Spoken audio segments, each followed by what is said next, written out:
Ladies and gentlemen, are you ready to make this elk season your best season yet? If you answered yes, my friends, you are in the right place.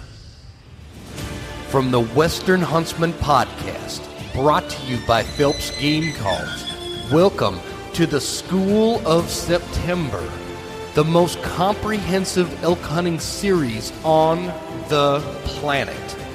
We bring you the world's top archery elk experts to talk strategy, calling, and everything else to get you one step closer to some of your wildest dreams.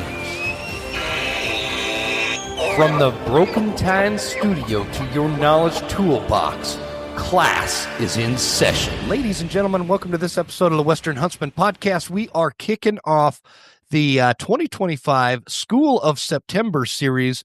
That's right, a little bit early this year because I'm just that jazzed up about September, and I really want to get these episodes out, and I couldn't think of anybody better than having my buddy Joe Giglia from Elk Bros on the show to kick our School of September series off. I'm really excited about it, guys. And so just to explain for anybody that hasn't tuned into a School of September in the past, what this series is designed to do is I bring on these expert elk hunters that are their fingernail clippings have more elk hunting experience or wisdom than I will ever have. And so I bring a series of experts on, and everybody has a little different approach to how they tackle September archery hunting, and a little different ways to how they locate bull elk or cows or whatever you're going after.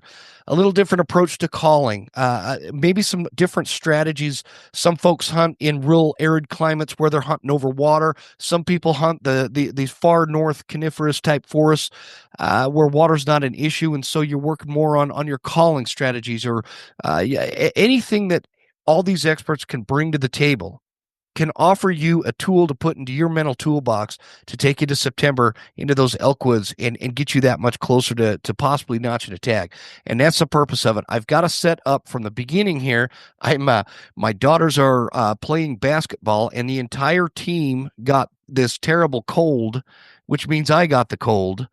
And so if my voice sounds funny or if I start losing it, that's why. But the nice thing is Joe Giglia's FM sultry late night voice was made for radio, and so he'll make up for it. So Joe, I really appreciate you joining me, man. I'm excited to do this with you. It's been a while. I can't wait till who'd you bring on as an expert today, man? I can't wait. I'm excited. That's you, man. We're counting on you.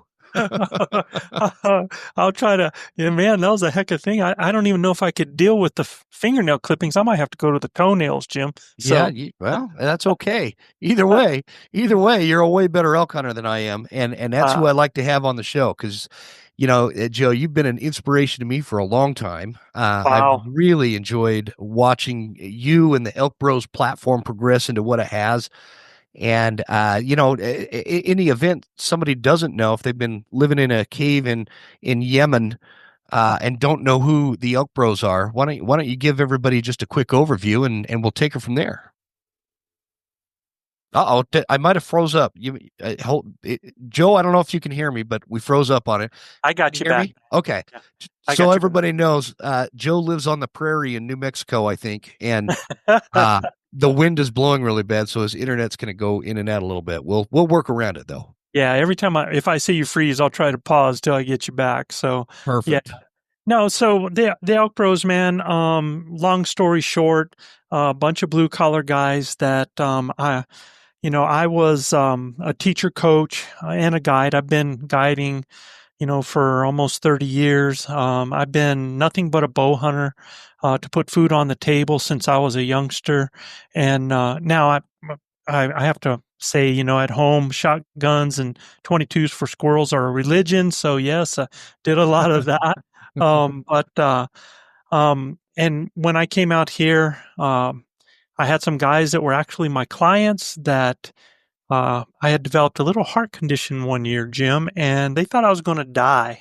and they and and so they were like, "Joe, man, before you go, you got to do something to leave all this knowledge." Before you go, man, that's not very like uplifting to hear. yeah, yeah, it's like, all right, yeah, man. So, Not and I was like, not yeah, I'm gonna miss you. Not I'll take care of your family. Nope. Make sure you leave all that elk knowledge. So leave that elk knowledge.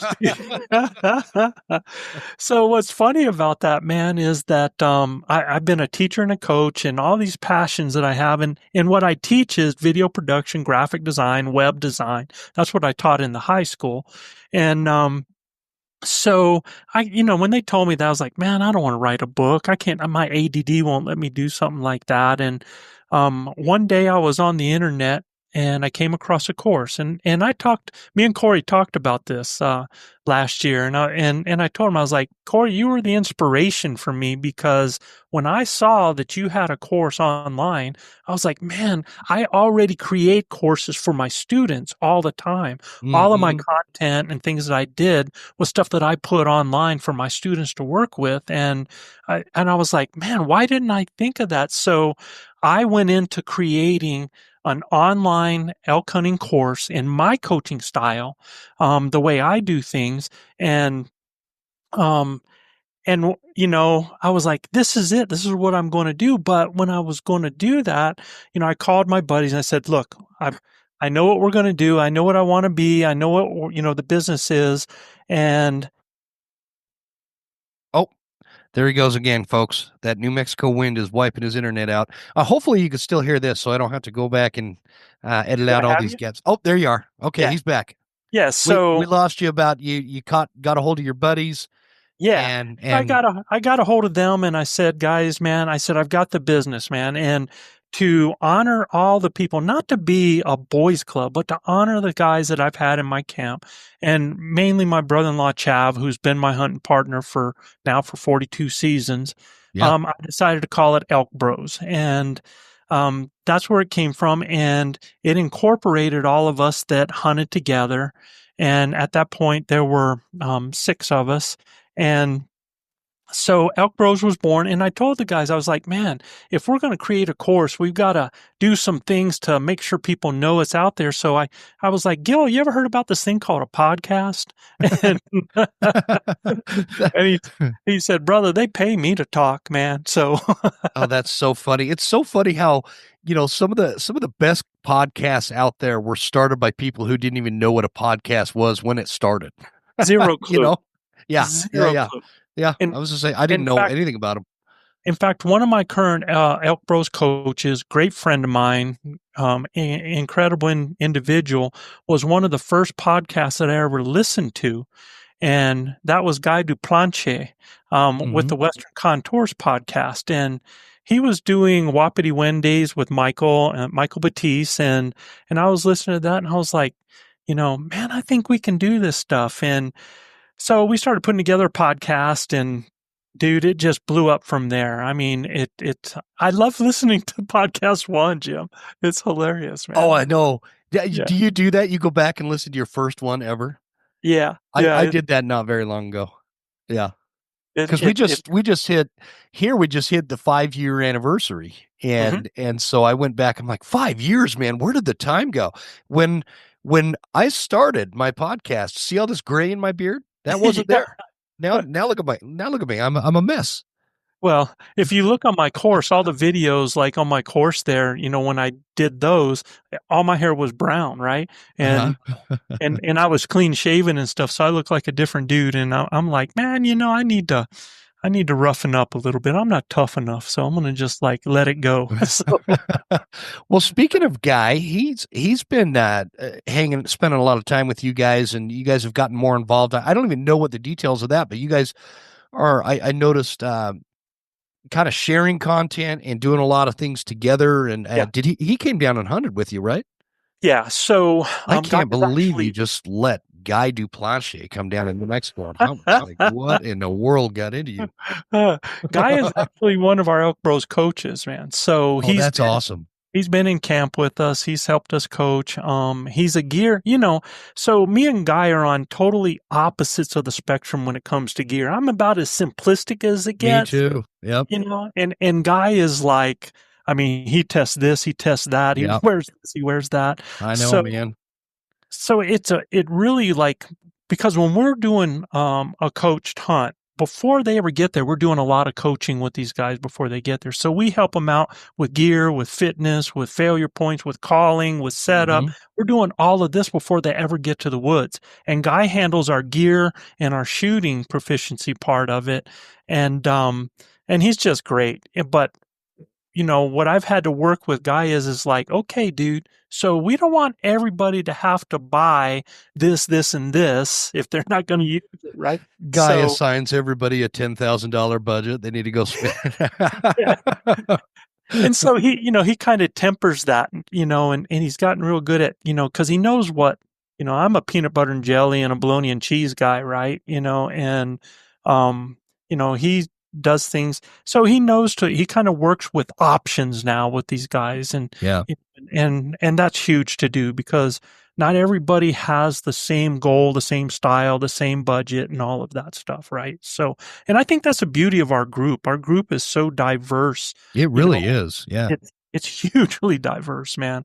And they think I'm the cheapo of everybody. It's just I've killed a lot of elk, wearing, whatever I wear, eating, food that most people wouldn't eat, in tennis shoes, Yep. with and it's like they would look down their nose at me because they were like, "Man, don't you shoot your broadheads?" And I was like, "I might have one broadhead that I shoot to see if it's hitting like my field points are, but then I'm done." Yeah. And because I don't have the budget to keep buying a bunch of broadheads, and I know I'm shooting, and you can look down your nose all you want, but just look at the scoreboard. That's a lot of what you Yeah, do. exactly. I mean that's there's so much to that, and especially you old guides, the guides that have been doing it for a long time.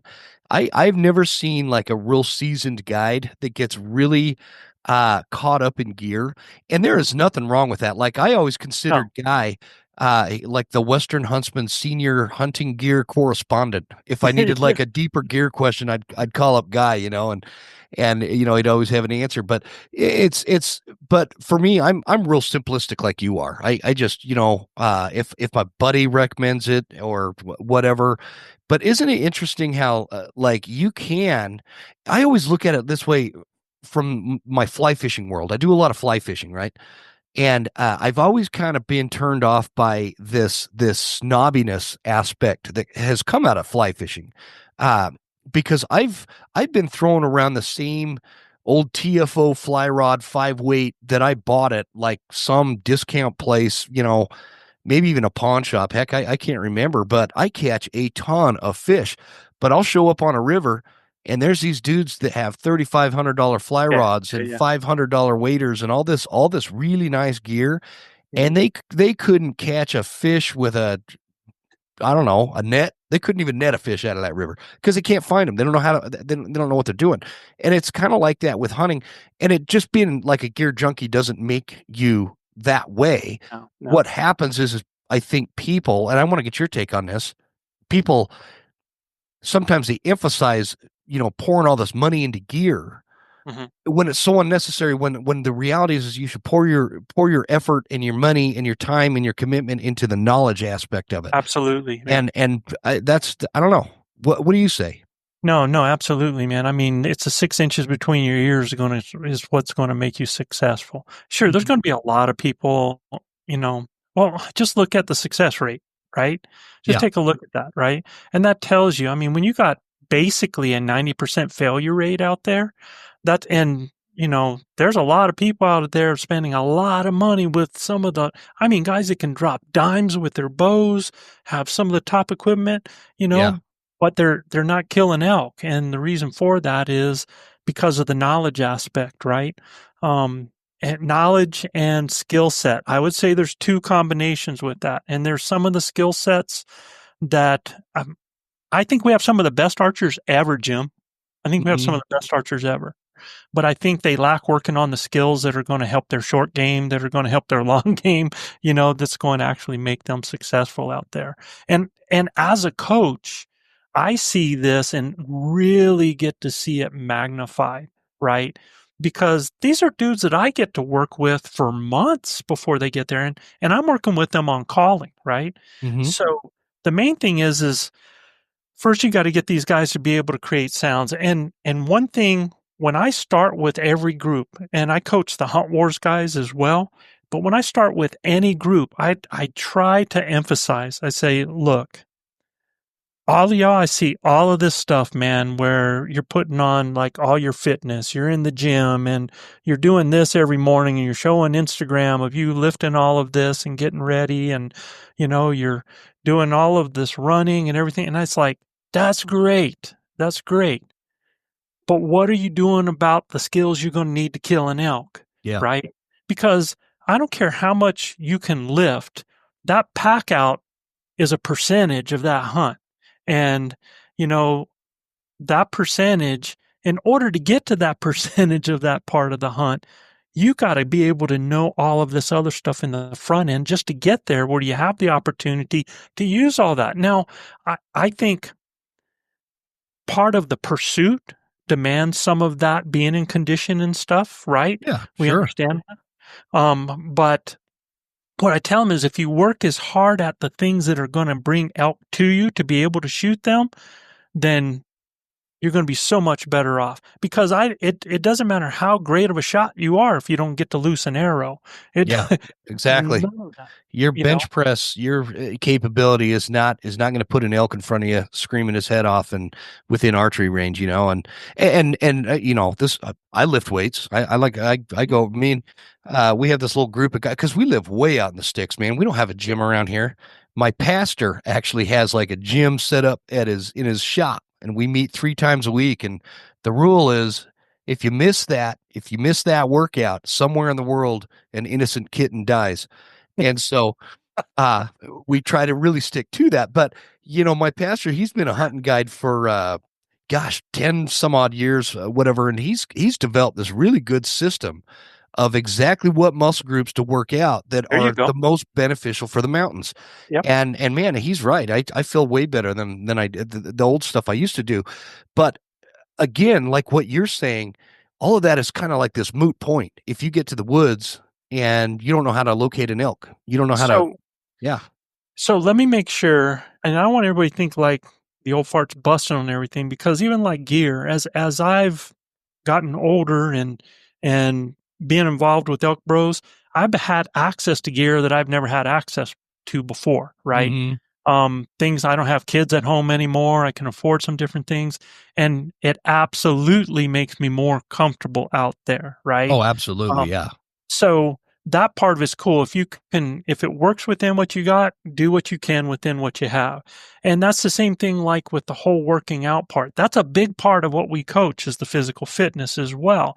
But at this, and it's going to make you feel better about yourself. It's going to help you to live longer. It's going to help you to enjoy all kinds of things in your life beyond elk hunting as well. So huge, huge plus, right? But when I get with these guys that I'm coaching, I try to tell them, I'm like, if you are not working at your calling, then you are already putting yourself behind the 8 ball. And I don't mean, pick it up and just be able to go, yeah. Yeah. You need to really work on being comfortable with the call, being able to do different sounds with the calls, practicing that to the point where if you're irritating your neighbor, if you're irritating your wife, if your children want you to move out of the house, now you're becoming an elk hunter, right? Yeah. Can we break all that down, Joe? Like from a standpoint of, I totally agree. I drive my family crazy with my elk calls. Yeah. But I curious if we could break down like from the aspect of we've got this brand new hunter. They're going out for they're coming out to see you for the first time, right? Mhm. And you're going to guide them or something, or somebody that's going on like a DIY hunt or whatever. So when you're talking about skill sets, I maybe I could list these out. I kind of wrote this down at one point, but I don't know where the heck I put it. Skill sets for archery elk hunting in September, Right. calling ability, Hmm. locating elk ability. And that's a thing, because a mountain can look like it'll hold elk, but there's going to be some indicators that are going to be regionally different depending on where you're hunting, that are going to tell you that, you know what, there's actually not elk up there. uh And I want to break that down, Jim, too, because there's okay. locating and then there's creating an encounter, because, Oh, good one. Yeah. finding them and creating that encounter. Because just because you locate them in an area doesn't, it's kind of like me knowing that the TV remote's in the room in there The living somewhere. room. Yeah, yeah. I know it's in there, but if I don't find that son of a buck, I'm not going to be able to do anything with the TV, right? Yeah. So there's a lot of people that are like, okay, I have elk in this area, but then they don't know what to do from there to create the encounter. So, all right, keep going from there. So you had the calling, we got Yeah. the locating, finding, creating encounter, right? Yep. Locating, creating an encounter. Setups is a skill set, I think. Because Absolutely. and I'm a professional. I am the most experienced setup messer upper you will ever find in your life. I have messed up more hunts with screaming bull elk less than 30 yards in front of me, perfect archery range, but my setup killed the hunt. And so I speak from a lot of painful experience from that side. So setups is one. um Knowledge, I think, is a skill set itself. I know we kind of separated them earlier, but I think that knowledge is a skill set. Like, there's a difference between being able to use an elk call Hmm. versus knowing how to communicate with an elk. And it's the same, like, and I talked about this on one episode. It's the same, like, knowing how to communicate with a whitetail is different than knowing how to communicate with an elk, from the standpoint of, you're not actually communicating with a whitetail. You're making sounds to attract them. Elk you're Right. communicating with, right? And so, Yes and no. Okay, well, boss. Yes yeah, and no. you All break right. that down for us. All right, because what I tell is like, so when you're working with elk, there's two different ways that you can end up having an encounter. One way is a directly engaged type of deal. In other words, like you said, you cow called, he responded. Oh, he likes that. So I'm cow calling and I'm bringing him in, and we are directly engaged. Okay. Hmm. Right. So that's one way, and that is kind of a communication.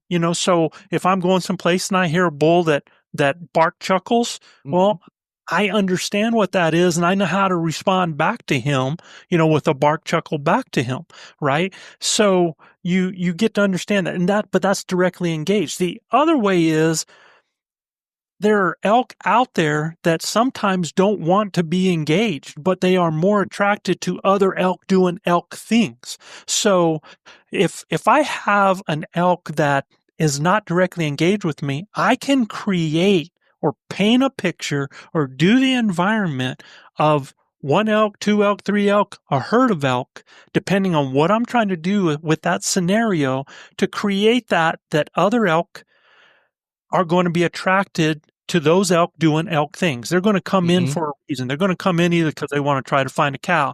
They're going to come in because they want to find out, maybe it's early in the season, how big the bull is that's in that area, because they're setting a pecking order, right? They're going to come in because they hear a calf and they know mama's not too far away. There's all of these different things, or even just a herd mentality. If I can create the illusion of a herd, some of those elk will come in simply because of the herd mentality, right? Mm-hmm. And they're I've going had to, that happen. Yeah, yeah. yeah, and they're going to feel comfortable in that because, it's a natural thing, right? So you have where you can directly engage and communicate, or you can learn to communicate amongst yourself and create that illusion that other elk are going to want to be a part of that or come into that or feel more comfortable with that, right? So Yeah. that's why I say is that whole communication thing sometimes is different. Like, I can go through the woods. I can go through the woods sounding like two or three cows moving through, or cows and a calf just moving through the woods, right? I do that early season, I'm going to have a young bull that is going to, at that point in time, be interested in trying to gather elk, because that's what happens in that early season. it's all secular. So that those young guys are going to come in, they're going to try to gather them a cow or multiple cows. They want to play herd bull for a while, even though the cows aren't in heat yet. They're going to Mhm. herd them up and they're going to start doing their harem. And then when it comes time for them to come in heat, well, now those other bulls are going to come in, push them out of there, and they're going to take them over, right? Mhm. So it's it there's a whole there's a whole environment that you can create to make elk act in a certain way and to be comfortable or to come in, not to even come in where, I've heard people say that you can't call a bull uphill. I Daggone don't. straight you That's can, not man. true. Yeah. No, that is not true. You can Yeah, certainly call a bull uphill. I'm actually glad you clarified that because I'm such a simpleton, Joe, that like my goal has always been I am really good at pissing a bull off, but you have to find the right bull to do that with. And 100%. so that's where I'm talking about this communication. So what I just did, I'm taking notes as you're talking. I'm like breaking it down. So as skill sets, communicating with elk and then attracting elk with sounds Well, are and two different things, right? if you understand that communication, it helps you to create the environment that's going to pull them in. So I'll give you an example. Let's say I've got, and we experience this all the time here in New Mexico because of GMUs and private property. And I'm sure you've experienced it where you hear elk just going nuts over a fence 300, Hmm. 400 yards over there, and there's a party going on, right? I'll do you one worse, Joe. All day on a mountain for 3 days straight, not hear a single bugle. Come home at night, sit on my back deck, and bulls are bugling 50 yards in my tree line on my property. Yeah. But you're out there hunting them, and a lot of times you're out there and they're on the other side of this fence line, and guys, and a lot of people would go, "Man, I wish I could get in there." I don't, Jim, because what I want to do is I want to create a party over here that's going to pull. I might not pull that herd bull, but if he's making that much racket and you're hearing that, all of those bulls screaming over there, that means that they're satellites. They're trying to get a part of that. They might have been getting their butts kicked. They might be on the outside. If I create the environment of another party happening on my side, some of those guys are going to come for the lower hanging fruit, Hmm. right? And so I try to do things and create, and I envision it in my mind to try to make that fruit more attractive. Like I will sound like a large group of elk, like a herd with a herd bull, and that is actually moving away from that fence line where those elk are, going in the opposite direction. How many hunters do that? How many hunters move away from their target bulls, right? I think none for the most part. So I will actually move away. And then if I get a bull that starts to pull, and sometimes you'll hear them, sometimes you won't, but if it starts to pull, I will actually come back with a lost cow. I call it like a lost cow pickle. I'll come back with a lost cow right there. And then I'll actually come back with that bull, gather back up, go away again, go back up the ridge. And then I'll try to do that lost cow coming down. And that's when I've had bulls go up a hill, buddy, because they're like, here's my opportunity to get that cow, right? So there's different things that you can do to create those. And so you do have to understand what is it that those elk are saying. If there are multiple bulls talking to each other, every hunter in the woods, and here's what I want to tell hunters. The things that you are thinking are almost the exact same thing elk are thinking. So when you hear a whole bunch of elk sounding off, that attracts you to go to them. Why is that? Well, we're doing it because we want to hunt up a bull. But Hmm. there are other elk that are hearing that are coming to them as well, because now that is an opportunity to pull up a cow, right? They're going to get other elk in there. They're going to follow that herd. They're going to shadow them. They're going to try to pull a cow off of that group if possible, because that herd bull is not the only one that's going to breed with those cows, right? Hmm. And here's why I'm talking about that mentality and how I want people to think and how we are so much more alike elk than they think. If we're out hiking and we're in the sun on a hot September day, what's the first thing that you want to do in your mind if you're sitting there sweating your balls off, right? Cool off. You want to go get in the shade, Yeah, go man. get in the shade. Yep. Yeah. Well, that's the exact same thing the elk are doing. That's why let's take in the wintertime. You got snow on the ground, you got freezing temperatures, and you're freezing. Do you want to be in the shadows inside the trees, or do you want to be out where that sun's hitting you and helping you to warm up? That's the exact same thing the elk are doing, right? Yeah, For yeah, us, for absolutely. us as hunters, if we are hearing an elk bugle, what is our first thing that we want to do to verify that animal? We want to, in fact, Can we you say will, that, Joe? You cut out there. What do okay, we want to do? We want to, and then like cut out. we want to see that critter, Yeah. right? Hmm. In fact, I think one of the mistakes we make as hunters is we get we'll get sometimes more satisfied with being able to see an elk and knowing that there's an elk in the country than doing all the things that we need to where we might not see them, necessarily, but we actually create a better opportunity to kill them.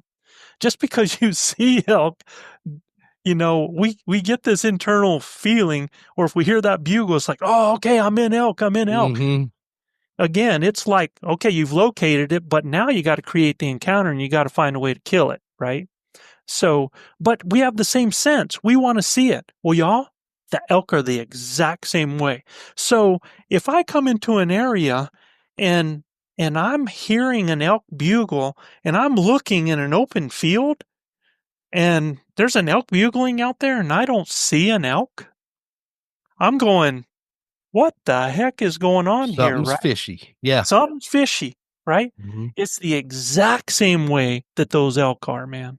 Exact same way.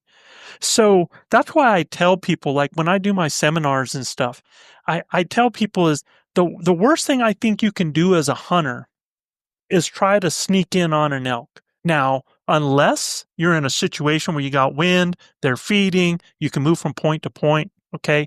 You know, that's a pretty good I like situation. it when if it's raining and making all that Absolutely. ruckus. I Nice and love that. quiet. That's yep, Yeah, yep. man. But if you got a bedded animal, for them to be still and you moving, they have they've got you, man, most of the time, Yeah, right? Unless you have yeah.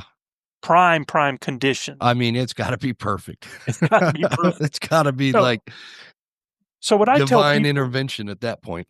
yeah, I don't want them hiding and me seeking them.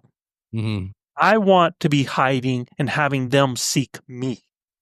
I, And I- and I want to talk about how you do that. Before we go down that, hold on. I'm like writing as fast as you're talking because you when you go you trigger a bunch of questions here. But getting back to this skill sets list, there was a really yeah, important question I wanted to ask you. I've got kind of a list going here. Calling, and then within that is communicating versus attracting, right? right. Locating elk, creating an encounter once you do locate elk, like the knowledge of elk behavior, your shooting skills, your woodsmanship, understanding that means like understanding thermals, knowing how to pick up sign of what animal is what. Is that a wolf track? Is that a, what? That's your woodsmanship kind of stuff. Yeah. And Of using your senses with all that too, Jim, because senses, yes. what I find is that most of the guys that come out to us, that they have they're very limited sensory hunters. In other words, What do you they're mean by using that? so they're using their ears to hear a bugle and okay, and then that's good. But they're not listening for other things. They're not listening for that chattering squirrel. Mhm. They're not listening for a, another type of sound, maybe even a little clacking or a tree that's being raked or they're limited like with their eyes because when they're out hunting, they're always looking for an elk. They're not looking at the sign that's around them. They're Mhm. not seeing what's happening with the track. They're not seeing the rubs that are over here. They're not seeing that they're up on the side and there's just a saddle right over here where it's going to be a better passage for them, right? And they're hardly Absolutely. ever paying attention to their nose. And they don't use that. So they're very limited in their sensory. They don't listen for the hoof that's down on there. They don't listen for just a branch breaking, you know, Mhm. and and that's what I mean by in that woodsmanship, you have to add all your senses into it. And you got to put together the whole picture, man. You got to use your eyes. You got to pay attention to what's happening in your environment. Mhm. Did you just cross something that shows that there's water? Are you on a road? Did you notice if there was a track going across a road as you're doing it? Or are you just hoofing it down the road, hoping you're going to see an elk? And most guys do that. They just go through the woods trying to get in, and most of them aren't really hardly. I mean, they don't look up, they don't look down, they don't pay attention. They Mhm. might be looking for an elk, but they're listening for a bugle, and they're bugling, and that's pretty much their elk hunting, and they're just blowing through country. And they're blowing out elk as they're doing it. I mean, I've seen that a million times, and they don't even know it. They don't know that they just pushed, a herd of elk over into the next drainage. Yeah, A great example of what you're talking about there. I love the topic of like sensory woodsmanship and right. using all your, because that's where you become, like this. You're not you're no longer just kind of like this visitor. You belong in the woods when you can achieve this, right? Sure. But this Y- sensory thing that you're talking about, you were saying, people are kind of looking for elk, and they're looking up on the ridge or across the drainage, Generally, only an opening. and only in an opening, and what they're doing is, especially for people that have never hunted elk, they have this perception of what they're looking for even though they've Yep. never seen it. And that's where the problem lies. And what I found with guiding this last year, for folks that just, they don't quite know what they know what an elk looks like, but they don't know Yeah. how to look for an elk in the woods, and Right. they're two different things. And Sure. so what I learned, I know it sounds super cheesy, but this was during rifle season. We could see a lot of country where we were hunting, and so I kept telling this guy, I'm like, stop looking for elk. Look for something that looks like a paper plate. And that paper plate is that white behind on a elk, that elk rump. And if those paper plates are moving, you're going to spot an elk. That's going to be an elk. And that changed everything for this guy. All of a sudden, he started spotting elk all over the place because he was having a hard time. I'm like, well, there goes 7 elk running across that little open face. They're going to be in those trees in about 3 seconds, and they never see them. But it's training, and I think that there's no way to describe that for people that haven't been there and seen elk in the elk woods during a hunting season. Sure. It's not like seeing them in their winter range. So I'm specific about like during a hunting season, but there's no way to really explain that other than getting somebody into the woods and actually seeing elk during a hunting season is how you improve your odds of finding those elk. Am I making any sense? Yeah, you are. But I think a whitetail hunter should absolutely have that skill set, especially one that doesn't tree stand hunt, or a mule deer hunter that you're doing. And we call it spot and stalk sometimes, but it's more still hunting, right? Hmm. Yeah. Um, just moving through, paying attention to the environment, keeping the wind right, looking for sign, looking for movement, looking for a flick of an ear, looking for a horizontal object, with all the ones that are going up and down like that, Yeah. for a different color of a patch. My eye automatically, and how many times do you spot that same rock or that same tree because it's got that odd color that just catches your eye automatically Million. because, Yeah. yeah, All the because time. you feel that. But I just find that so many of these people are actually blowing through area, not using their woodsmanship. And number one, they're going through way too fast and not understanding that elk move in elk's time, right? And sometimes if you just stop, you're going to give yourself the more chance to see something moving because it's hard for you to see something moving when you're moving, Hmm. right? Yeah. Um, and here's a hint for everybody: the best time to draw on an elk when they're moving. If you haven't drawn on them already, and they're in an area where they're possibly going to see you when you draw, when they are moving, especially when they're moving across, best time to draw on them because things are moving more as they are. Right. Mm. So Good that's just point. a little, and we do the same thing. The brim of this hat sometimes is one of the worst things when you're out there in the woods because guys looking at the ground when they are looking down, now they can no longer, I'm not able to see you, Jim, right now. Hmm. they're no longer in a position, and because of this brim and hat, the brim of the hat is always moving. It's like hearing noise all the time. After a while, you ignore something, and because the brim of your hat's always moving in amongst stuff at this point, sometimes you're not catching that peripheral movement because you start disregarding it.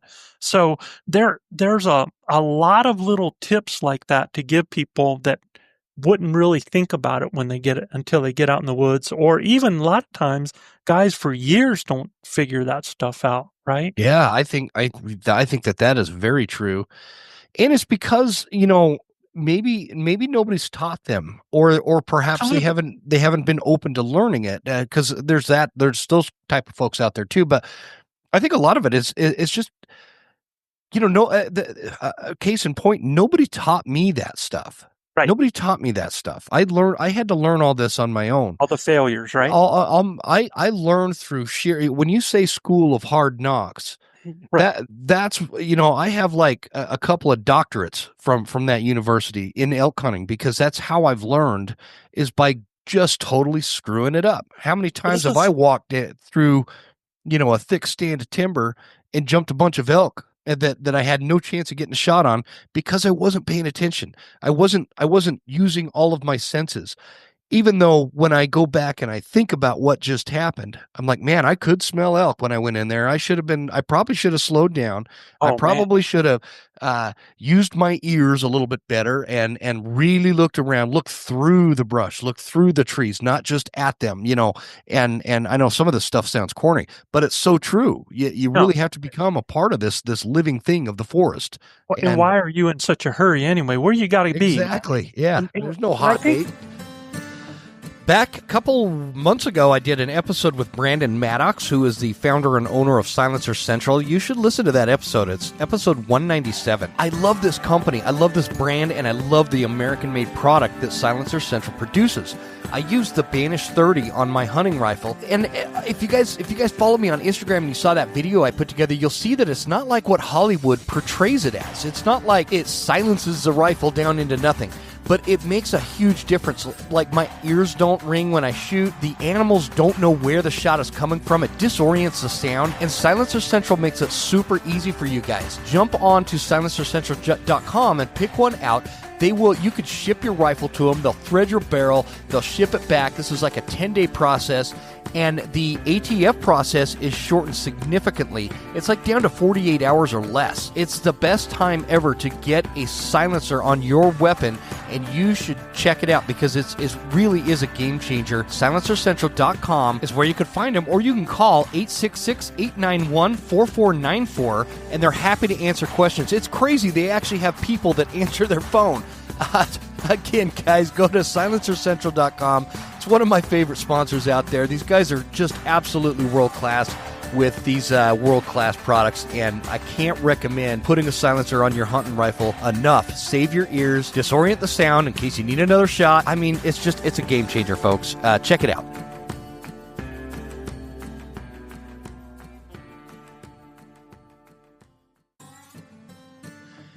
Back in the old days, there was this program called Layaway, where you can go into like a store and start making payments on something, some high-dollar ticket item, and once you paid that off every month, it was yours. You could take it home. That's how I bought my first deer rifle from the Marine Corps PX on Camp Lejeune in North Carolina. And it was the first, weapon that I bought that I purchased myself. It wasn't a hand-me-down. It wasn't my dad's. It wasn't anything like that. So I went and I picked out this 30-06, and I just didn't have a lot of money. And so I did the layaway program, but I needed a scope on it. And the cheaper scopes were all sold out. And so I bumped up to like this entry-level loopholed scope and put that on the layaway program and had them all, put the whole package together for me and all that. Made the payments and finally got to bring it home. Ever since then, almost every rifle I've owned has had a loopholed scope. In fact, I'm having a custom rifle built this year, and it's going to have the loopholed Mark 5 HD scope on it. I just killed a buffalo with that scope. It's a really great product. And loopholed, guys, you know them. Everybody knows loopholed. They've been around since like 1907. They started as like a special instrument company or something like that. But these American-made products are fantastic. Whether you're looking for a spotter, binos, a rifle scope, accessories, tripods, bipods, all that kind of stuff. And you can find it all at loophole.com. And I'd really appreciate if you supported this American company that has a great American story. And I couldn't be a bigger fan of a company, and I'm so happy and thrilled that they've chosen to partner with the Western Huntsman. Thanks to Leupold, and thanks to you guys for supporting our great sponsors. I have found that, Onyx is a great tool, right? Super, super tool. But what I saw with a lot of the hunters that I get now, when they do their e-scouting, they go, this looks like a good spot for elk. So they get out here and they hump it to get to the spot where they, you know what I mean? Yeah. And so they'll blow through 2 miles to get to a spot where they think, because of e-scouting, there's going to be elk there when they're actually going through the elk woods the whole time. So I think is a huge mistake, and absolutely see a lot of people doing. And here's the other thing is that, and when you talked about how you went and blew those elk out of those trees, I find that I can give my hunters this playbook. I can give them the Elk Bros playbook, whether or not they believe in it. So if they go out there and they call, and after the first 10 minutes an elk starts walking into them, then they're like, wow, this stuff works. But that's not how an elk hunt works all the time. That's why they call it a hunt, right? Yeah. You get out there and you're working, and a lot of these guys, if they don't hear a bugle, because most hunters hunt bugles, they don't hunt elk.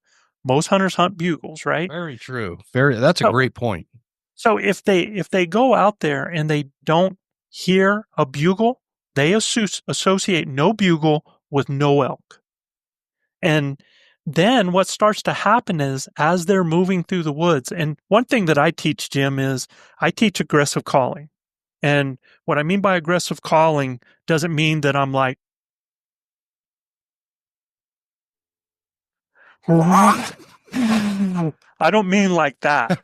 That was a pretty nasty bugle. I'm always making. Did my sound cut out on that, by the way? No, that it picked up on my end. Okay, cool. So what I mean is, by aggressive calling, it means that I am always putting calls out in the air of some kind. All right. Can you give us some examples of the types of calls you are putting out when you're out there?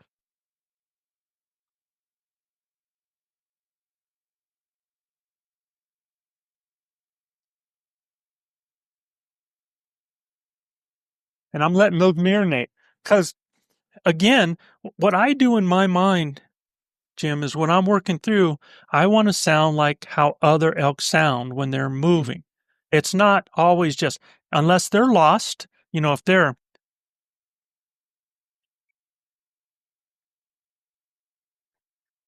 we start hearing that, that's more urgent, that's more yelling, that's more, here I am, where are you, right? That's something that gets obnoxious consistent, and I've had a lot of success with that in the right situation. But as I'm moving through, I'm sounding like something, even if I'm sounding like it's just a bull that's going through, and bulls mew everybody, and they mew sometimes. They absolutely do. The smallest cower, that you'll ever hear, right? It's just a real just really light sometimes. Or if they're sending it out, it's going to be a single. There's going to be just a single mew. Okay. Me and my buddy Steve Johnson just talked about that a couple episodes ago about bull elk mewing. Yeah. Just absolutely. But they do. They absolutely do. Absolutely. And that's why early season, a lot of people like, well, bulls aren't interested in cows, so you shouldn't be cow calling. But they mew, and other bulls are mewing at that time, and they will come into it. So I'm always working doing that and adding realism to it by throwing it in different directions, different volumes, right? Different cadences, just trying to add spaces in between them by the cadence is what I'm talking about, to give it a realism. And the reason I'm doing that, Jim, is this, man. Again, I don't want to have them hiding and me seek. I'd rather hide and have them seek. Well, when I'm moving through the woods, I might not be hiding, But an elk could be 200 yards down the hill, and if I never make a sound and it doesn't, I walk by it, and neither of us know that the other is there Yep. until they catch my scent when I get to a certain point. And by that time, I'm probably not going to hear them go off anyway. So as I'm moving, I like to make sounds so that other elk hear that there are elk there. And when they hear elk are there, they come into those elk. The critical point of that is you have to stop every now and then, and you got to just listen, and you just got to relax. We have a standing joke in the Elk Bros, man. And it's that whenever the mafia are hunting together and one of them has to take a dump, they end up killing an elk. So, and the reason for that is that they use my style. They're moving, they're cow calling, they're talking. Every now and then they might throw out a chuckle or they might throw out a location bugle, right? But then they're moving and they're cow calling. And then nature calls, so they have to stop. So one of them stops. He sits on a log. The other one goes, finds a place to do his business. They end up there for however much time. I don't know if they took a magazine with them or not. I'm not sure. So, but they're stopped there. Next thing you know, they hear, you know, and there's elk coming into them because they actually stopped and gave those elk a chance to catch up to the elk that they were moving into.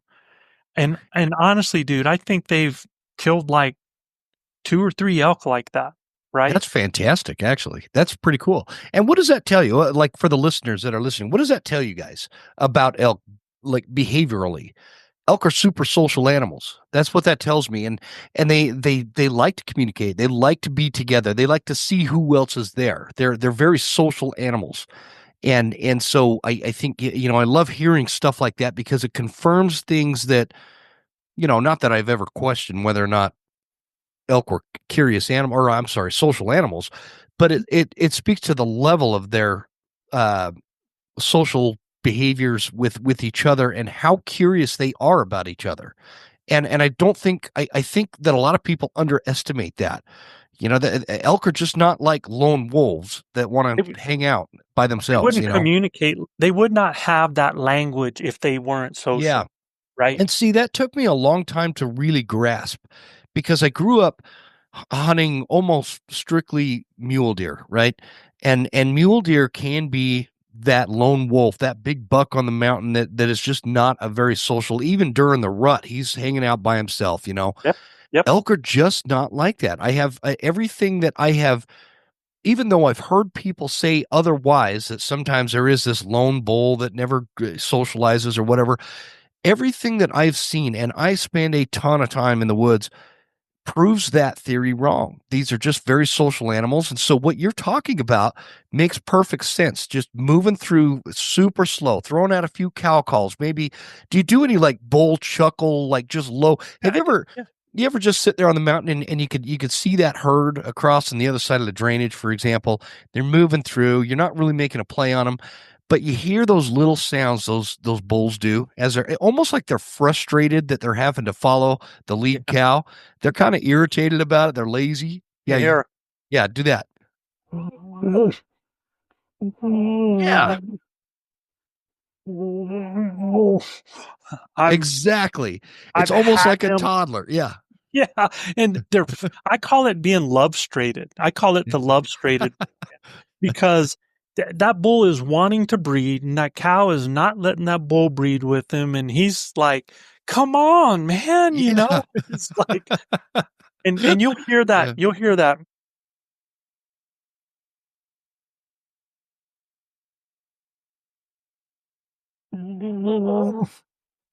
You'll hear you'll Mhm. hear those sounds, man, and it and one of my hunters never believed me when I did that, and he's like, "Get out of here. They don't make sounds like that."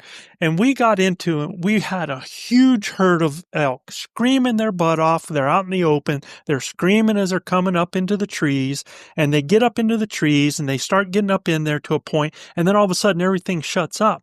And we start heading across the fingers, across the knuckles of those ridges like that where those elk had gone in. And I'm making these noises, and every now and then I'm chuckling, just like Mhm. just a couple of chuckles. And I'm doing that as I'm going and throw a little cow call out. And he's hearing those noises I'm making. And then all of a sudden, a bull chuckles, just a couple of chuckles at us up on top of the ridge. And I told him, Wow. I was like, dude, come on, we're dropping down into here. I put him down in the bottom where he was up on the top of the ridge. I'd say he's going to filter right here. I went up on the other side. I went down, left him in the bottom. I went and I started making my sounds with a cow, sounding like that love-straighted bull as I was going up the hill there. Well, all of a sudden, man, this cow comes running down, and you can hear the bull behind her making exact sounds that I just did right there, making a racket. Ooh, ooh, up and down right behind her, comes out in front of my hunter at 18 yards right there, making the Whoa. exact same sounds that I had just shown him, and he got to hear it firsthand, got to see the elk. So he's like, I guess they do make that noise. Well, I mean, did he throw an arrow at it? So long story short, no, because the Dang it. the the gentleman had not ever been around elk a lot, and he didn't know what a big elk was, and he didn't want to make a mistake. And I had told him, because he told me before that, as his guide, he's like, I don't know how to judge him. And I said, dude, if a bull comes out in front of you that I don't want you to shoot, I will call you off. I will tell you don't shoot. And I'm not going to worry about the bull blowing up, because I'm just going to tell you, right? So the bull comes in, stands in front of him at 18 yards, and I'm waiting, man, for him to get pounded. Yeah. He just stands there looking around, starts to walk off. I stop him again. Yeah. And he stops and he looks up. He's 20 yards. I stopped Ah, him 18, 20, 29, 40. And at that point, I was like, I don't know what's up, but I'm letting it dang. go. And when I went down, I said, did you not see the bull? And he goes, I wasn't sure. Was that a big one? Jim, this bull was everything of 350. Oh man, are you serious? Yeah, No way. everything of 350. Man, that is frustrating. That's another thing. I don't know. Social media has kind of done this to the hunting community, I think, in a lot of ways, and given expectations that are just not realistic. Like a 350 bull, come on, man. Anything branch antlered, you kill with any elk you kill with a bow. I am sorry. If you have that opportunity and it's legal, if you, I'm saying this from the standpoint of, I know people that have shot really nice 275 bulls ish, Yeah, which I'd yeah. shoot all day long. Uh-huh. They don't post that stuff because they're embarrassed because, all the social media folks out there are posting these, 350 and north bulls all the time. And Yeah. I think this is a side gripe to School of September. This is a total side, but I want that mentality to go away. Yeah, And I don't know if anybody else wants that, but that, like, for me, I just think that is like, where I hunt elk, you can't shoot a spike. It's got to be a branch antler bull. Yeah. And any branch antler bull around here, you get that bull in front of you. I like the way you put it to that your guiding client there. If I don't want you to shoot it, you're gonna know, and I need to change that because I'm always right next to him, and it's like, nope, you can shoot that bull, or no, I had to, the one guy, he almost shot an illegal bull. Anyway. Yeah. So here's how I responded to him. As I asked him, I was like, Bud, man, I was like, when that elk came in front of you, how did your heart feel? And he said, man, it was pounding. And I was like, well, what about your breathing? He said, I was having a hard time controlling it. So were your palms sweating? He said, like you wouldn't believe. And I said, so you got really excited about that bull. Then that bull was your trophy. Yeah. If you were Absolutely. happy with that bull, it has nothing to do with me. I am here to help you create your memories. I'm not here to tell you what animal gets you excited, what animal is the animal that you feel like you should be able to take that you're going to enjoy and that you're going to feel good about. That's up to you, man. So Yeah. We got past that. And, so on our Elk Bros adventures, because we do coached elk hunts, we don't do guided elk hunts, right? And Can you explain the difference? What? yeah, so, most people, and you're probably a different kind of guide as well, Jim, but as I guided people over the years, I've never been a point and shoot guide. In other words, you know, making my hunter a passenger and then just creating the encounter, getting them right there and letting them shoot the animal. And that's pretty much their only interaction in the hunt, right? Other than following me along my rear. I would rather them, like I see a rub, I talk about it. I see a track, I talk Mm-hmm. about it. I smell something. I go, do you smell that? So I'm like teaching as I'm going, right? Well, with our coached elk hunts, we are not, our whole goal is for our guys to become DIY hunters. So we actually want them to be in the position. They're not there right away.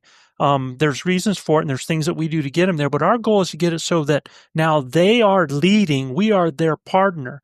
And just like a coach on the sideline in a basketball game, I can teach my athletes the skills. I can teach them how to dribble. I can teach them to shoot. I can teach them the offense, what we call strategy. I can teach them all this stuff, but then they got to go out and play the game, right? Now, the nice thing is coach is right there on the sideline. So if the coach sees something wrong, they can time out. Yeah. Okay. Yeah. And then think about this. All right. There's in sports, in life, in elk hunting, there is no silver bullet, but there are things that you can think about and give options that can give you better opportunities, right? Give you better scoring opportunities. And so that's what we do in coach mode is our goal is not for our hunters to be passengers. We want to put them in the driver's seat. So we Mm-hmm. want them doing the calling, just the opposite of what most guides want. Most guys are like, no, bud, leave your calls at, because a lot of these guys aren't good with calls and they don't understand everything. And that guide wants to, do what his job is and get that hunter an elk. Mm-hmm. When I'm coaching, my job is not to get the hunter an elk. When I'm coaching, my job is to give the hunter the skill sets so that he can get himself an elk on this day and every day and year afterwards. Yeah. So if I call in an elk for somebody and they kill it, I need to ask myself, what did I do to help that person become a better hunter? Is their skill sets better off of what they did? Did they get any kind of education? If the answer to that is no, then I didn't do my job as a coach Yeah. because they're going to have to hire somebody else to do that again. Right. I So, love that. I love that mentality. And that's, I kind of learned that from you too. And I kind of incorporated that to an extent. It depends on the client. I had one guy that, his bucket list was an elk. He had some medical issues that sure, a are different made it story. so that, it's probably his last hunt. Yeah. Right. And super nice guy. And anyway, so it was different for him. That was more of a follow me. Absolutely. We're going to find you an elk, right? Well, you're a So, professional. That person has a hard time getting in position. So your job is to exactly. get them in that, right? And totally get that. Yeah. But the other guys, I want them to leave at the end of the week with this newfound confidence that should they choose to go on a DIY hunt, they have now these skill sets that I wrote down. They've got a really good handle, and if they don't know exactly, they know how to learn them now. Right. They now they might not be fantastic elk callers by the time they leave, but they know how to learn to become that by next season. And Absolutely. they know how to locate elk. They know how to spot elk. They know how to get an encounter. They know how to get close to an elk, whether it's an archery shot or a rifle shot, How to and close the deal. Yep. how to close the deal, all that kind of stuff that, and I'm not, I don't have the saltiness that you do with this stuff. But I will get there. And I that's why I like hearing you talk about that, because I'm intrigued by this. Nobody thinks of it from that standpoint of, hey, I'm going on this guided hunt. No, actually, you're going on a coached hunt, Yep. because your goal is to turn them into elk hunters that could DIY it after that. And that's kind of what I want to do with my Yeah. So clients. I'm not responsible as their coach. I'm not responsible for them killing an animal. I'm responsible for giving them the skill set so that they can do it. And here's the way I've explained it to my coaches. And I actually had this happen with one of my coaches who was in a truck with me. And it was the perfect situation because I was talking about it. We're driving down the road and there's a dude standing on the side of the road with a flat tire. And so we stop and he's having some issues and he's like, I'd never changed a tire before. I just don't know what to do. So my coach went over there, said, looked under the back of it, saw his tire, went in there, got his tool, rolled it down, went over there, changed his tire for him, and sent him on his way. And we got in there, and which was a great thing to do. But what I told him was, I was like, Bud, so if that guy gets another flat tire 50 miles down the road, do you think he's going to know what to do? You know, because you did it for him. You didn't teach him how to do it. So you enabled him. You didn't empower him. And what our whole goal is as coaches is to empower people, not to enable them, right? We want to put them in a situation that they feel confident about their ability levels, that they're involved in the hunt, in every aspect of it, teaching them all of those things about their senses and about the animals. And they are doing the calling. I mean, it's on. So, we get guys out there, they're like, wow, I don't know if I should call. And here's the thing, Jim, when I was talking about before that I find out from people I coach is that there's a lot of really bad elk callers out there, right? But I think the bad elk callers have more opportunity to call in an elk than somebody that doesn't use a call at all.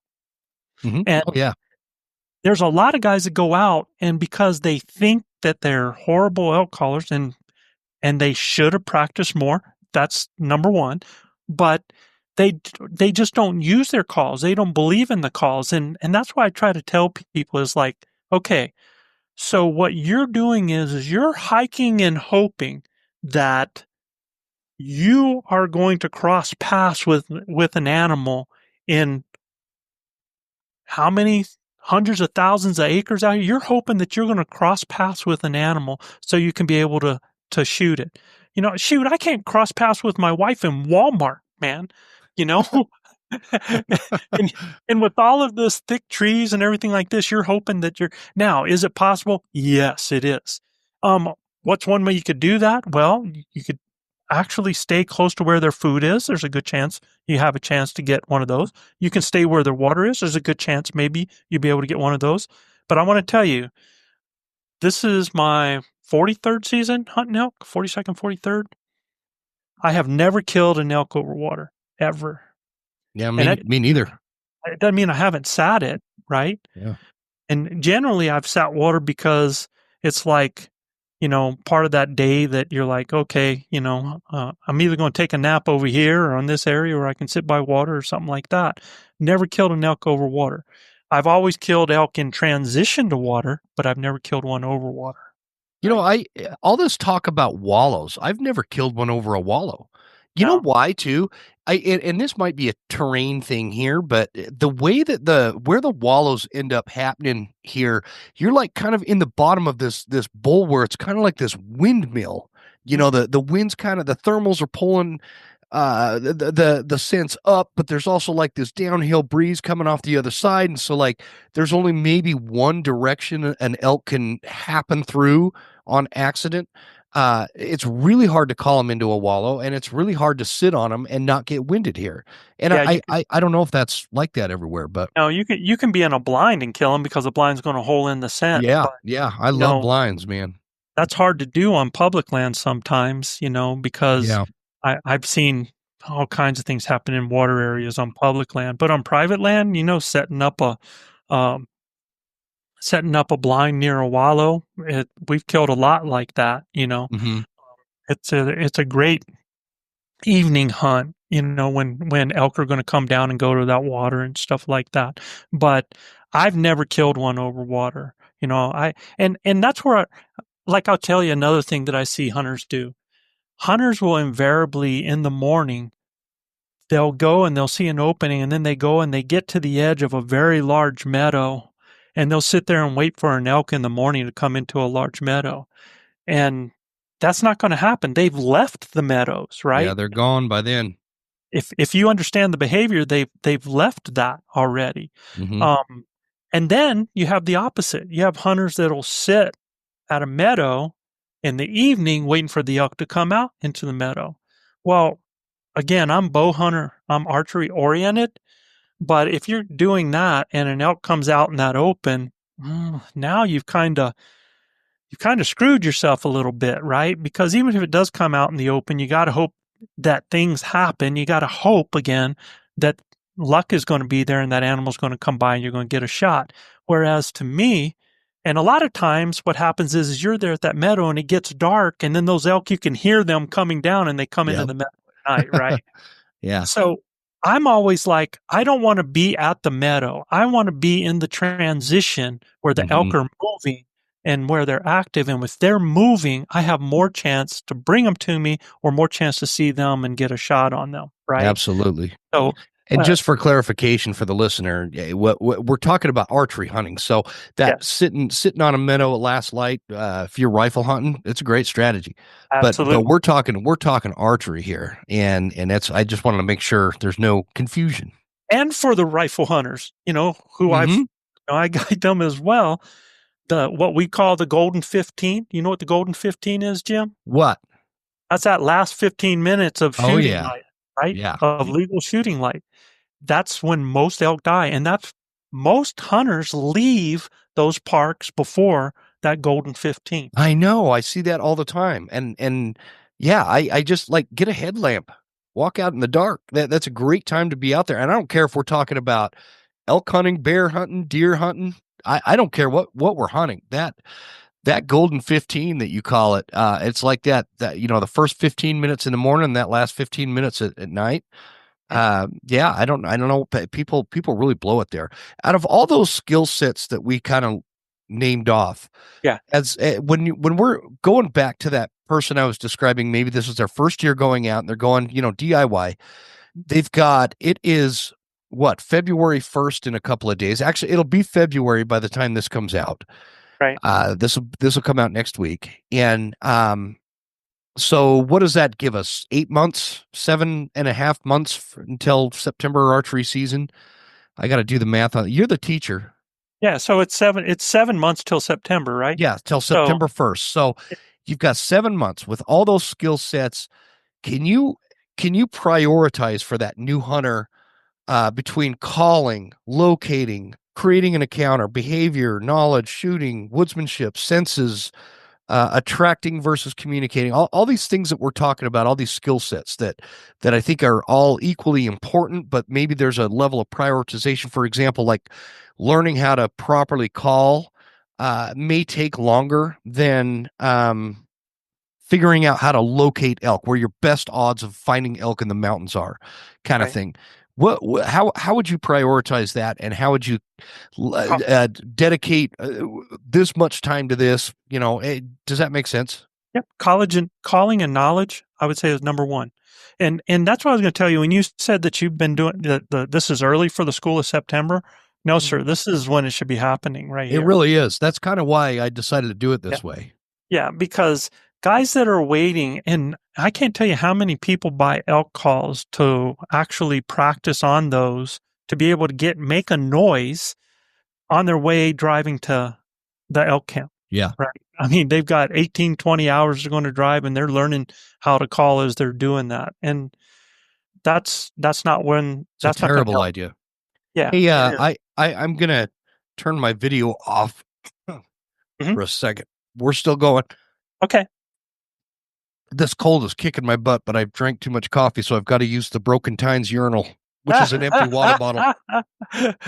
So I want everybody to envision Jim No, there's in no his heart interest. boxers there, with his little porta john, so oh my gosh, man, I can't get rid of that vision now, Jim. Ah, Huh? now I have to mark this episode explicit. It's now explicit. Oh, that's hilarious, man. That's good. Uh, But so answering your question there, man, I'm telling you, calling and knowledge. Because here's the thing. So in working with the guys that I did, after working with them in the calling, working them with them in the knowledge, once they actually get there, yeah, all of this stuff that they perceived, a lot of times is going to be very different in reality from how they perceived it. But because they have the skill set of the calling, because they can make the sounds, and now they have the knowledge, now as things are starting to happen, now they can reassociate and actually start making that apply to where they're at and what they're Yeah. doing. And they're not going to make the same mistakes over and over again because they're going to know that they made a mistake. Whereas, how many times does somebody go, okay, so I'm out in the woods and elk bugled and man, he sounds like he's screaming at me. So I'm going at that bull. And now he's a little farther away. And I bugle at him. He bugles back at me. And so I get up there and I set up and I'm screaming at him. Oh, man, he's too far away. And what did they do? They go back to camp and said, man, that bull must have had cows because he was running away from my calls, man. Yeah, I hear that a lot. Yeah. And yeah, he had cows, but he ain't running away from your calls because he has nothing to do with it. The cows are just moving and he's just going with the cows, and you're in his stream instead of, you put yourself in the worst position to be able to get up to that animal. Or they come into an area and they see an animal and they've got the sun at their back, the wind at their face, and they did a move and that bull caught some movement and went over the top of that ridge or went over it or right on top of it. And they're going, it's gone, right? And they'll say all kinds of things. Oh, he must have smelled me. Well, the wind's in your face. He didn't smell you, right? You know, and he might have heard you and then went off because he didn't, he saw the movement and the noise and he didn't know what to associate it with. But I guarantee you that elk is only 80 yards over that hill and you still have a chance to get that animal because they don't comprehend because of the knowledge. And they don't have any gut feeling because if you don't have the knowledge, you're not able to get a gut feeling for what choice or decision you should make, right? Yeah, So absolutely. I say calling ability and knowledge. You do that because, so here's the deal. I think of it like when I coach my basketball team. I never have to go, I teach guys good shooting form, but I don't have to practice 3-pointers with any of my dudes. You know why? As soon as all of them get the ball, they go out to the 3-point line and start shooting threes. Okay. Mm-hmm. Well, that's why I don't have to worry so much about the shooting with guys. Especially the ones that are really wanting to do well, they're the diehards because you want them to learn good form, but they're going to shoot. So I know that they're going to be doing that. There's some things that they're going to be shooting. A lot of these guys are going to try to be getting into shape. So that's kind of gimmies, on some of that. And here's the other thing, though. You don't want to try getting in shape that last month before you go out hunting, too, because all you're going to do is injure yourself. Right now is the time to start. Yes, right now. This is a Right great now. time. And you don't have to overly complicate it, folks. Like, No. You want to have, here's what I lift some weights. I do some bench. I do a little bit of, I don't know what the heck we call those dips. Yeah, Something. dip for your tricep. Yep. Yeah. Yeah. Really good. Those are really, really good for the mountain. I do that 3 times a week. And then, like 2 to 3 times a week, I hike with a pack, and the pack Right. doesn't have to be super heavy. No. And that's really, I say this, that there are dudes that are way faster on the mountain than me. Like I just had my buddy Rob in. We just put out an episode. Rob is a maniac. He's the same age as I am. And he's practically one of the hounds. Like when we went lion hunting the other day, we took his hounds out. That guy practically keeps up with his hounds. It's amazing. I've never seen anybody like that. But he's one of those guys that is, he's small, and he does this a lot. And he's behind those hounds almost daily. This guy lion hunts for 3 months straight, almost on a daily basis. So that's very different. But what I tell people is, like, for me, I have no limitation as to the distance that I can go. I might take a little bit longer to get there, but you don't, if you want to be like Cam Hanes level, you should go pursue that. If that's your thing, go pursue that because I promise, I know Cam, and you're going to have a hard time catching up to him. And Right. it's super cool. He does that, but at the same time, um, don't prioritize that over the knowledge of elk hunting and the Absolutely. calling abilities and your shooting abilities. I've messed up many elk hunts over setups. I've messed up elk hunts over calling. I've messed up elk hunts over my shooting ability. I So switched to left. So let's take it to the shooting ability, right? Yeah. So so here's the thing is everything that you should be doing for elk hunting should be preparing you for scenario of the actual elk hunting. So yes, you want to work on being able to shoot first good with shoot form with good form, with good shooting form. But then you want to put yourself in the same situations that you would have out in the woods. So if you shoot, you want to try shooting from your knees. Mhm. You want to try leaning out from a tree. You want to try being down and making sure that you're clear and you're drawing back. You want to draw, get drawn back, hold, step over 5 feet, and then be able to release. You want to draw, you want to cow call or bark, and then because I'm telling you, guys that never do this stuff, when they when they try to do it, it doesn't work out for them, right? Yeah. So you want to shoot in the same stuff that you're hunting in. If you're going to wear a day pack, wear a day pack. If you're going to wear a backpack, wear a backpack. If you're wearing a neck gaiter, wear it. If you're going to wear some kind of gloves, you better test everything that you have to find the failure points now so that they are not issues when you get out in the woods later on. Absolutely. And for any of you listening that might be in Northwest Montana or North Idaho, and once this snow melts and you want to come over to my place, I've got 15 acres here, Joe, and I set up this really cool 3D range. That's awesome. I've got a bear and an elk and a deer and all sorts of animals out there, these 3D targets, and it's so much fun. The problem I have is because I live so remote. It's just me and my daughters out there shooting, and I get Yeah, lonely yeah, sometimes because they don't like to shoot as much as I do. But I think that's a great point that you bring up. I think that the shooting in real life conditions, shooting with the gear that you're going to be hunting in, all absolutely. those things. I talked about Cam Haynes a minute ago with his physical training that he does, but also look at what he does. This is like one of the most, right behind Joe Giglia, of course, one of the most prolifically successful elk hunters and bow hunters on the planet, and the dude still shoots almost on a daily basis. Absolutely, That man. What does that tell you? Why is he so good? Because he practices, and Joe Giglia practices, and even Jim Huntsman, the biggest failure of a hunter you'll ever meet in your life, he still practices. And Go ahead. Did I cut you off there? sorry, no, but I'm going to add to that. It's practice with purpose, right? It's practice with thought, right? Because I'll even give you an idea. Another thing with that is, like I've seen people with their bows. They have an animal coming in, and they're holding their bow with they've got their release on, and they've Mm-hmm. got their arrow pointing down to the ground with that animal coming in.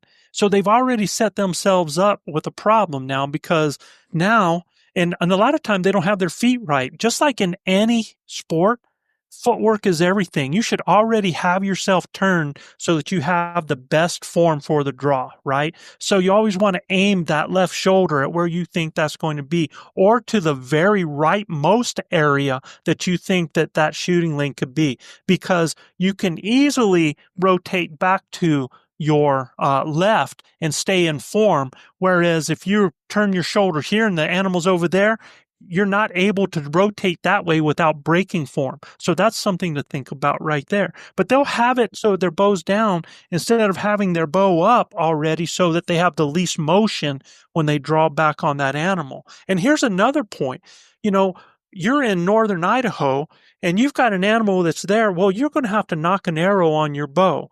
And you have that knocked, and now you're going to have to get in position.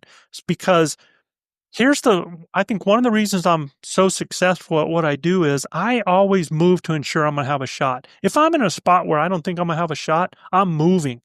I'm moving to get an angle to where I'm going to have a shot where I can create a shooting lane. People are like, well, wouldn't that scare the animal? Well, which is, it's the same thing scaring the animal or letting the animal walk off with no shot, right? Can we It's talk about? I want to talk about that with you for a minute.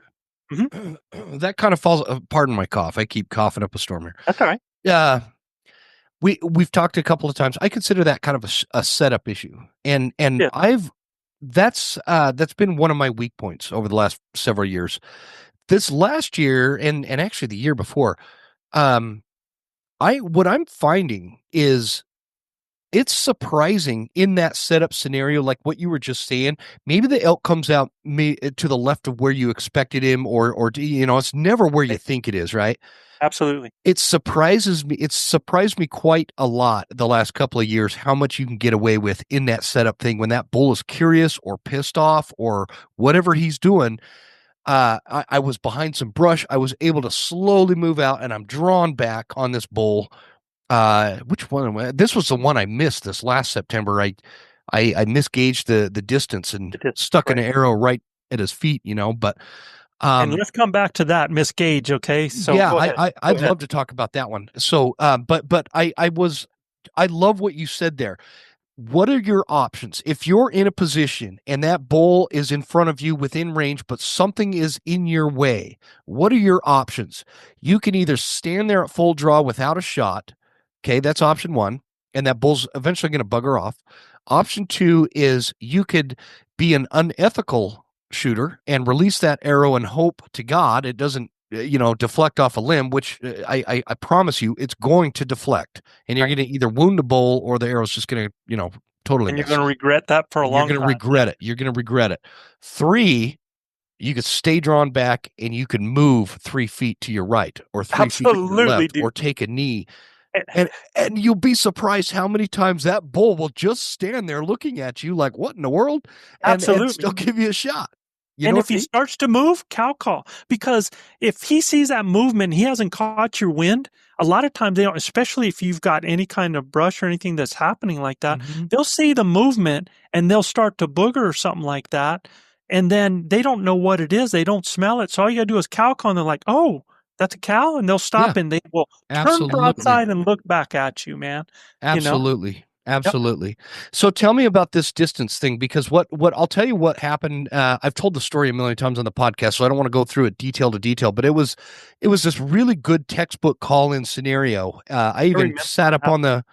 on the mountain and waited them out for like 3 hours for the winds to shift, the thermals to shift back down, and made my way into him. He came in a different area than I thought he was going to. Caught him with the corner of my eye. Didn't have a shot. I tried to pull him around this tree and get him out of this alder brush kind of thing. I didn't have a shot. He kind of buggers off. And did you hear that episode I did with I, our I buddy Dirk, uh-huh. where Yeah. he talks about doing that wee-ipe whiz bang? Yeah. That's where you Yeah. just scream at the bull as aggressive as you can. And I went running, and I chased him right into that tag alder, and he pops out in front of me. Perfect broadside shot. It was just such a majestic view too, because his legs were kind of elevated up on this rise in the ground there, Oh, cool. and so it kind of looked like the movie Bambi, where Yeah. that buck, the way he would stand there and all majestic like. Yeah. Yeah. That's what it looked like, but it was a bull elk, and he was a big 6 point. And anyways, I'm kind of behind some brush, and I pull back, and I'm like, man, I do not know that distance, so I let the arrow down and I pull out my rangefinder. And for the life of me, Joe, I could not get my rangefinder to pick Absolutely. him up. And I'm like, this is just not working. And I'm, cussing in my mind about how big of a piece of crap this rangefinder is, blah, blah, blah. You got branches in between you and him, and it's Yeah, ranging everything, it right? is. Yeah. It's ranging everything but the bull. So Right. I draw back and I step out of that brush a little bit. He doesn't even budge. He sees me, but he thinks I'm an elk. And I don't know what he thinks he sees, but I'm in the shadows. I'm not in the sunlight. Stands there at a perfect broadside shot, and I stared at him and I gauged him. I'm like, he cannot be more than 40 yards. Zip! I released that arrow. Boom! And it's like slow motion. As it was going to him, I'm like, man, this is a perfect shot. I can't miss now. And then it drops and hits right in front of him into some deadfall on this log, which I was irritated about because I couldn't get I've got these great Omega Vantage Point broadheads that I use, and I couldn't get that out of the log. Anyway, so I go back to where I'm standing after he buggers off, and I figured out that like there was a stump right next to where he was standing, and I can't remember if it was 53 or 54 yards. So I was 12 or 13 yards off of my guess, and totally missed it was the second biggest bull opportunity I've had. I had one other time that it was a bigger bull, but this was a really nice bull. I would have been he was probably a 330ish, which is really good for this area. What did I do wrong there, and how could I have done that better? So it's all just about preparation prior to, man. So that because in hindsight now, I can tell you some things to do and you can train for that, right? I mean, we had the same thing happen with Gilbert one time with the bull at like, I think the bull was at 30 yards. And when he drew back, his peep was twisted. And so he couldn't That's get his happened to me peep too. sight, Yeah. right? Hmm. So I'm like, dude, I mean, why don't you just look a little bit on the side of your peep and then let it fly, right? I mean, have you ever tried shooting without a peep? And he goes, I never have. And you know what? He knows how to shoot without his peep if he's ever in that situation there. But I tell people again, a lot of things that I coach, Jim, are failure points to avoid. So in other words, I know all that's of what I the like about your coaching, Joe, is you teach those failure points. You don't just say, here's how you do it. You say, here are the most common failure points and how to avoid them. I didn't mean to cut you off there, but no, I want to make that point.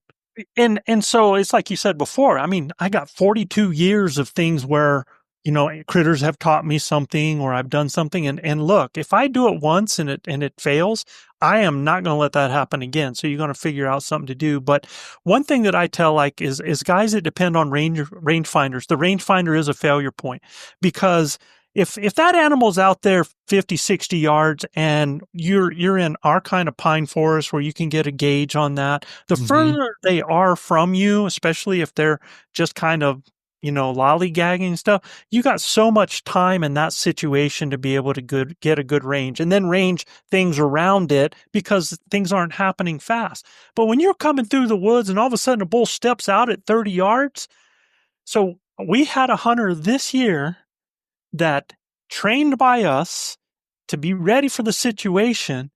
When the bull came out, God, I don't know, he was probably, I think it was right around 30 yards.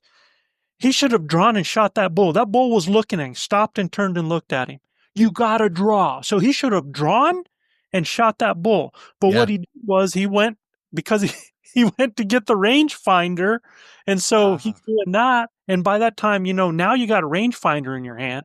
You can't put it down. The bull's only 30 yards and then the bull walks out of your life, right?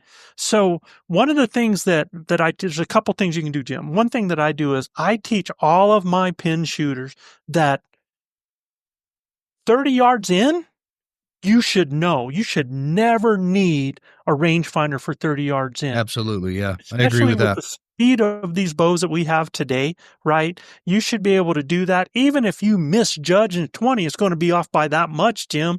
You put that mid body behind that crease and you let it fly, right?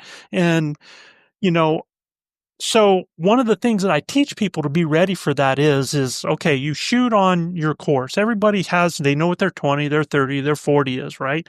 Yep. So what I teach them is when you get good with that, now when you go to your target, you're going to do something what I call walk backs. So you're going to pull your arrows, whether it's 4 arrows, whether it's 3 arrows, whatever they are. And as you're walking away from the target, you're going to chuck them out. You keep walking, you chuck it out. Okay. Then you're going to go and you're going to pick up that arrow. And I don't care if you pick up the last one and then walk up to the next one, or if you pick the last one and then go to the first one and then to the middle one, whatever game you want to play. But you're going to go to that arrow, you're going to draw back, you're going to look at that target, gauging what that target is mentally in your mind, and you're going to shoot it. Okay. Now, if you shoot high or you shoot low from where you are on that physical distance that you have there, and also, when you're doing it, pay attention to everything else. So, right before you draw, look around and see if you can find an object within 20 yards, what you know 20 yards to be. And Hmm. then, how far is the target from that 20 yards? Okay. So Okay. that you're starting to mentally prepare yourself and then draw back, put it on, and then you release. Then you're going to go to the next arrow and you're going to do the same thing. And then the next arrow. So what you're doing is you're training yourself for unknown distances and giving yourself a skill set so that you can know what those distances are, right? So I have guys do those walk-ups, man. They're just going to go ahead and toss and do that, right? And when they come there. Now, here's the other thing. An elk's body, a bull's body has an approximate width, all Mhm. right? What you do is you can cut yourself a cardboard width like that and put it out there, and then you go to 40 yards. And sometimes when it depends on how your pins are gapped, but sometimes your pins are natural range finders where you can actually put it up there and use the gap in the pins. And you know that, well, that's what an elk looks like at 30 yards. It might be a 30-yard gap. It might be a 40-yard gap. It might be a 50-yard gap, right? But Interesting. by Yeah. throwing your gap, you can throw it up there, put it on belly back, and you're like, oh man, he's bigger than that right there. He's closer than that 50 yards, right? Okay. So you can actually, without needing a rangefinder, create a rangefinder out of your pins. That's a Okay. great idea. I'm going to try that.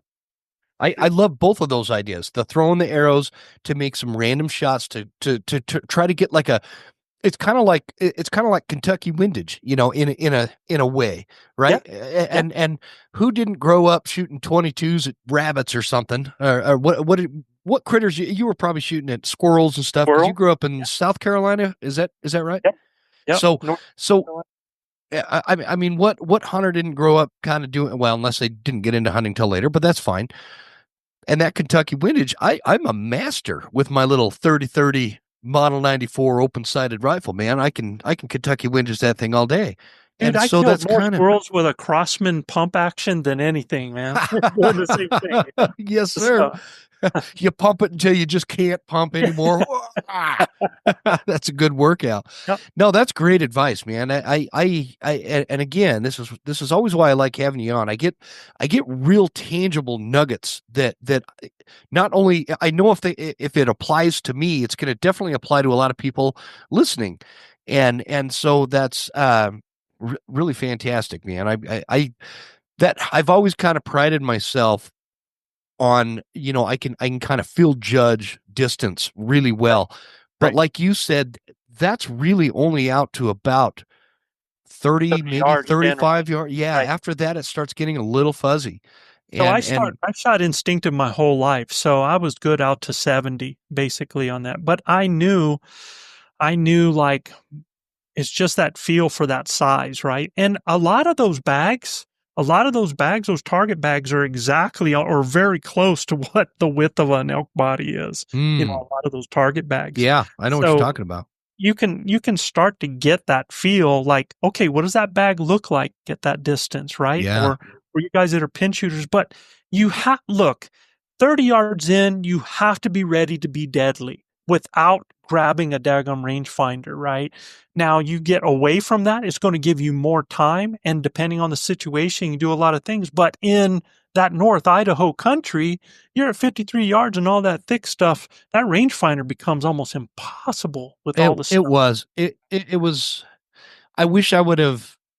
It was a bad idea to pull that rangefinder out at that point, because it also gives you a little bit more time to kind of get worked up about your shot, and But it is the ethical thing to do. If you don't know really the is, distance, yeah. you got to pull it out and try to find the distance. If the rangefinder would have picked him up and I knew he was like 53 yards or whatever, he'd be dead. He'd be dead.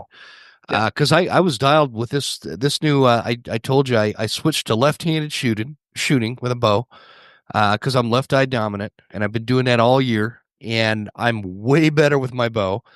And I was real good out to about 60 yards. Well, I can go further than that, but on my property, the furthest you get is 60 yards. And honestly, it's so thick up here, you don't get shots that are much further than 40. It's rare to see a bull out past 30, 40 yards.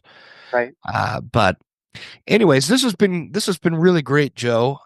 Can you tell everybody, obviously, where they could find you, a little bit about the coaching that you do? I want to at least give you the opportunity to, help people find you and know that, you've got Elk Bros calls, you've got the podcast, you've got the online course, and this coaching thing that I'm really curious about, because I've got to wrap this up because I got to go pick up my daughters from basketball. Yeah, no, I hear you, man.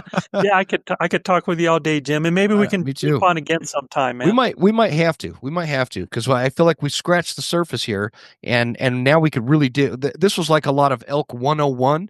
Now it's time to go into Elk 102 or the 300 level classes. So let's put it to the listeners, y'all. If y'all want me to come back again, let Jim know. Yeah. Yeah. So let him know Definitely. and see if we do this again. But Send me an email, jim@thewesternhuntsman.com. Bring Coach Joe back on the show. See, I could write poetry, brother. there you go. So, um, the cool thing is you can pretty much find we do a lot of coaching. So our podcast is Blue Collar Elk Hunting, the Elk Bros Blue Collar Elk Hunting. You can find it anywhere. We do. I mean, we have this. Gosh, we just finished episode 237, I guess.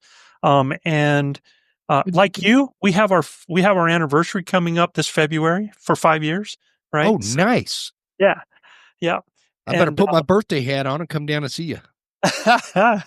so you can go there, man, and that's all information you can pick up from there. You'll have to listen to me and my boys. We treat it like we're at elk camp. We enjoy each other. We have a good time with it, but we give a lot of information out, and it's all free. So we have that. Also, I have what I call my base camp. It's part of our Blue Collar Elk Hunting Academy.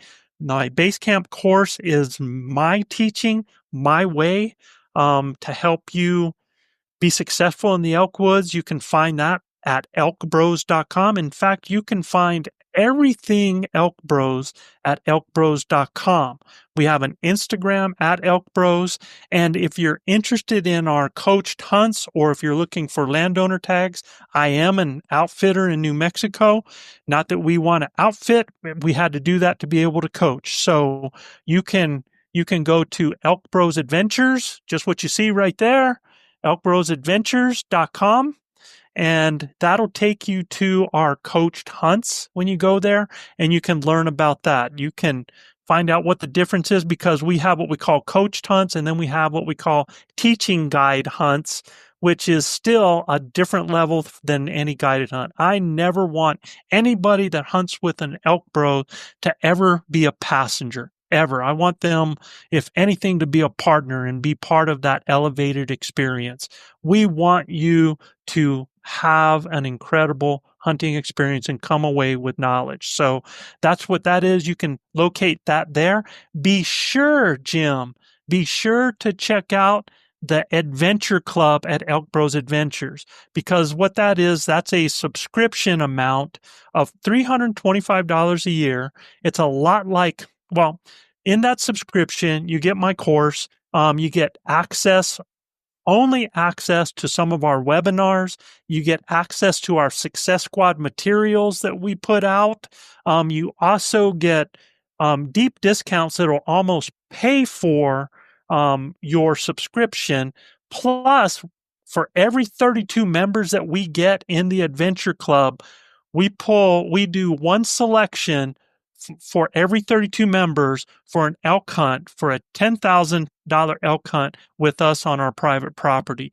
So that's what I told you, Jim, is it's a way for us to increase opportunity for other people that, Jim, I couldn't afford a $10,000 elk hunt myself, right? There's Yeah. no way I can do that. But I can afford, and most people apply in all these different places with a lot lower odds than Yeah. than one out of 32. So somebody out of 32 is going to come hunt with the Elk Bros. And the only reason we have that amount is that that pays for the hunt so that we can pay our landowners, so that we can pay our bills, but yet somebody can come and hunt out here. The only thing they got to purchase after that is their elk license if they get drawn. So Yeah. that's the Adventure Club right there. So we're doing a lot of cool, exciting things, man. And it's Way all cool. about trying to help people become better elk hunters. Yeah, this is way cool. I haven't been on your website in a while. You've really made some improvements here, from the sense of just what the offering is, you know. Sure. So guys, that's going to be in the show notes, the elkbros.com and probably the Instagram page, but you can find the podcast. When you're on elkbros.com, make sure you hit the Hunt with Elk Bros tab, and that'll take you to what he was talking about, Elk Bros Adventures. That is something worth reading through and just kind of taking into consideration. If I tell you what, like if you guys are a brand new hunter and you've got the money and you wanna get into this as a lifestyle, that's what I would do. I would go and I would pay that to go hunt with you and the other coaches for you, what'd you say, a week or so? Yeah. You're So going to come out of that with 10 years worth of elk hunting experience knowledge. I mean, just yourself. That's what I would do if I was just starting out. That kind of stuff was not available to me when I started out. And if I had the money, I'd figure out a way to do it. I would totally. And that's one reason that we started the Adventure Club, because we wanted people, for what most people are applying in states for a lot of their, they can actually come in, have an opportunity, a 1 in 32 chance, but they're going to have an annual access to all of our materials and all of our discounts. They're going to get, we also give away gear 8 times out of the year. And we give a free gift. So what we've tried to do is, a lot of people put in for hunts in states, and if they don't draw, money's just gone, right? And what we've tried to do is add value to that so that it's becoming a subscription that you're going to gain something out of instead of just seeing that money go. We don't want you to lose a year of hunting. We want you to get out and hunt as much as possible. And let's say that you have another opportunity someplace else. You're going to get skill sets from us that you wouldn't get. So yeah, that's absolutely. That's the goal of it. Well, one day my dream is going to come true, and I'm going to be able to hunt elk with you, buddy. I'd love to do that. It'd be so much fun. Yeah. But as always, that you're a wealth of information. I think the listeners are. I speak for everybody when I say we just got a lot out of that conversation, and I just really appreciate that, man. It's always a ball having you on. So thanks again for joining me. Thanks for kicking off school of September for 2025. Yeah. And let's see if we can just do this again. And everybody listening, again, if you want to see Joe back on the show, hit me up at jim@thewesternhuntsman.com, and we'll set this up again and do another one, because we just scratched the surface here. I promise. Thanks, Jim, man. That was awesome.